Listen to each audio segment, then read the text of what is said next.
یا رسول اللہ رفعت آپ نے پائی کہ بس رب تعالیٰ کی شب عامر لیاقت کی وفات پورے پاکستان میں موضوع بحث بنی ہے۔ ایک طرف جہاں ان کی موت کی وجہ جاننے کی کوشش کی جا رہی ہے، جبکہ دوسری جانب ان کی آخری پوسٹیں اور پیغامات کو بڑی تعداد میں شیئر کیا جا رہا ہے۔ عامر لیاقت کی زندگی کے آخری دن انتہائی کرب میں گزرے۔ انہوں نے اس کا اظہار ویڈیوز میں بھی کیا، جس میں انہوں نے نہ صرف اپنی بیگمات کو پیغامات دیے بلکہ اپنے ساتھ برا کرنے والوں کو بھی تنبیہ کی۔ انہوں نے اپنے بچوں اور سابقہ بیگمات کے بارے میں کیا کچھ کہا، یہ سب ہم بتائیں گے آج کی اس ویڈیو میں۔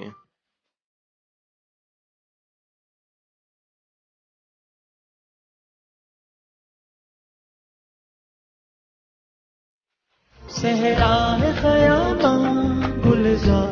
ایک ماہ قبل عامر لیاقت کی ایک ویڈیو سامنے آئی تھی جس میں وہ بری طرح سے رو رہے تھے اور بتا رہے تھے کہ ان کے ساتھ کیا ظلم ہوا۔ دانیہ کے بارے میں انہوں نے بتایا کہ ان پر سنگین نوعیت کے الزامات لگائے گئے، ان کی ویڈیوز لیک کی گئیں، لیکن کسی نے کوئی ایکشن نہیں لیا۔ ان حالات کے تناظر میں انہوں نے ملک چھوڑنے کا فیصلہ کیا۔ عامر لیاقت حسین نے اپنے انسٹاگرام اکاؤنٹ پر اپنی تینوں بیویوں دانیہ، طوبہ اور بشرا سمیت دونوں بچوں اور پوری قوم کے لیے 52 منٹ سے زائد کا ویڈیو پیغام جاری کیا، جس کے ساتھ ایک طویل کیپشن بھی لکھا۔ انہوں نے اپنی پوسٹ میں لکھا کہ میں نے اس حیات شکستہ میں جس کا دل دکھایا ہے، جانے سے قبل ان سب سے معافی مانگتا ہوں، مجھے معاف کر دیجیے گا۔ رکن قومی اسمبلی نے لکھا کہ جس کسی کا مجھ پر قرض ہے، انشاءاللہ مرنے سے پہلے وہ قرض ادا کروں گا، اور ایک بڑے چینل سمیت جس نے بھی میری رقم ہضم کی وہ بس اللہ سے ڈریں اور ڈھیل کو اپنی دعاؤں کی قبولیت نہ سمجھیں۔ انہوں نے نوجوان نسل سے مخاطب کرتے ہوئے کہا کہ نوجوانوں سے ملتمس ہوں کہ کسی کو جاننے یا اسے ملنے سے پہلے کسی کی سنی سنائی باتوں میں آ کر اپنے والدین کی دوڑ دھوپ تکلیف سے پالنے، حلال کمائی سے آپ کو کمانے کے لیے اور آپ کی تربیت کرنے کو اپنے عمل سے گندا نہ کریں۔ عامر لیاقت نے یہ بھی کہا کہ پاکستان کے لیے جی جائیں اور سیاسی نعروں میں گم ہو کر اپنی فوج کو گالیاں نہ دیں، مذاق کریں لیکن مذاق اڑائیں نہیں۔ رنگ، نسل، ذات اور شکل و ساخت پر کسی کا مذاق نہ اڑائیں کہ سب احسن تقویم پر پیدا ہوئے۔ اس دوران عامر لیاقت نے اپنی سابقہ بیگمات کو بھی مخاطب کیا اور انہوں نے نیک خواہشات کا اظہار کیا۔ موجودہ اور سابقہ بیویوں کے حوالے سے عامر لیاقت نے لکھا کہ میں نے جذباتی کیفیت میں اپنی اہلیہ دانیہ کو کچھ برا بھلا کہا ہے، آپ نہ کہیے گا، وہ ابھی چھوٹی ہے، نہ کوئی اسے گرفتار کرے، نہ پریشان، کیونکہ میں نے تکلیف میں گرفتاری کی بات کہہ دی تھی۔ انہوں نے کہا کہ اللہ دانیہ، بشرا، طوبہ، احمد اور دعا کو سلامت رکھے، سرفراز فرمائے۔ بشرا مزید اپنی تعلیم اور علم میں ستارہ بن کر چمکیں اور طوبہ تو ماشاءاللہ ستارہ بن چکی ہیں۔ اس پیغام میں عامر لیاقت نے اپنے بیٹے اور بیٹی سے انتہائی جذباتی اور باپ کے شفیق روپ میں بات کی۔ عامر لیاقت نے اپنے بچوں کو مخاطب کرتے ہوئے کہا کہ دعا تم لمس سے پڑھ کر ایک شاندار مقام حاصل کرو گی، جبکہ احمد تم ایک بڑے انجینئر بنو گے۔ تمہارا باپ بے قصور تھا مگر تم پہلے بھی نہ سمجھ پائے اور نہ اب سمجھو گے، اس کی وجہ سوشل میڈیا ہے۔ رکن قومی اسمبلی نے اپنی بیٹی کو مخاطب کرتے ہوئے مزید کہا کہ دعا آپ میری عزت کریں نہ کریں، آپ کے پچھلے اسکول کے استاد نے کلاس میں مجھے ڈیڈ مین کہا اور آپ خاموش رہیں، یا پھر آپ وقتاً فوقتاً اپنے والد کو برا بھلا کہتی رہیں، لیکن میں ہمیشہ آپ سے محبت کرتا رہوں گا۔ عامر لیاقت نے مزید کہا کہ میں تم دونوں کو مشورہ دیتا ہوں کہ کسی بھی قیمت پر اپنی ماں کی عزت کرنا نہ چھوڑنا، جب کبھی بھی انہیں ضرورت ہو ان کا خیال رکھنا۔ یہ بھی واضح کر دوں کہ میں نے اسے طلاق نہیں دی تھی اور کہا تھا کہ یہ صرف ایک غلط فہمی پر مبنی کہانی ہے، وہ اب بھی میری بیوی ہے۔ عامر کا لفظ اپنے نام سے ہٹانا بشرا کا انتخاب تھا۔ وہ ایک بہترین کردار، پرہیزگار اور مثالی علم کی مالک ہے۔ وہ ایک عظیم ماں ہے لیکن بدقسمتی سے بدترین بیوی ہے۔ لوگ نہیں جانتے کہ 20 سال بعد کیوں میں نے دوسری بیوی کا انتخاب کیا۔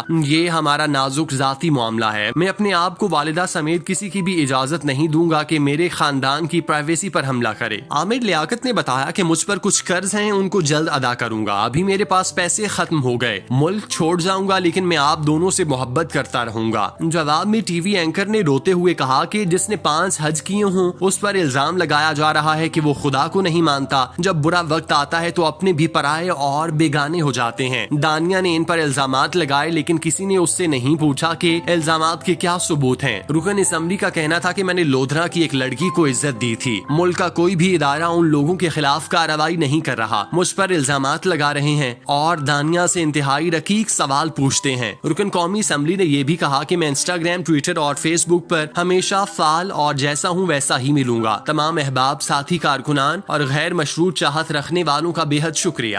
سرلامکاں سے طلب ہوئی سوئے منتہا وہ چلے نبی، سر منتہا بھی کہاں رکے.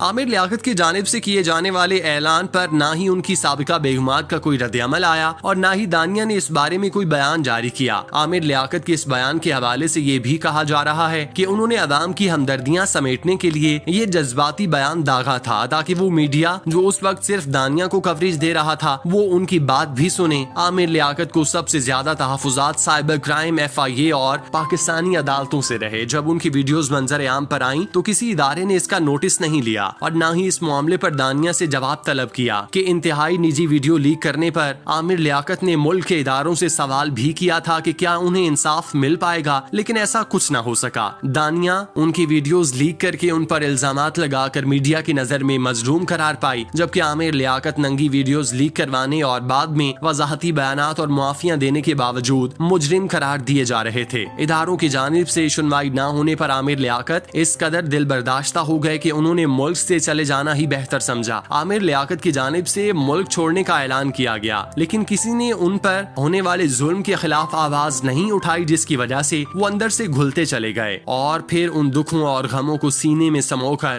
خوشی کے ساتھ اگلے جہاں کے مسافر بن گئے. اللہ پاک عامر لیاقت کے درجات بلند فرمائے.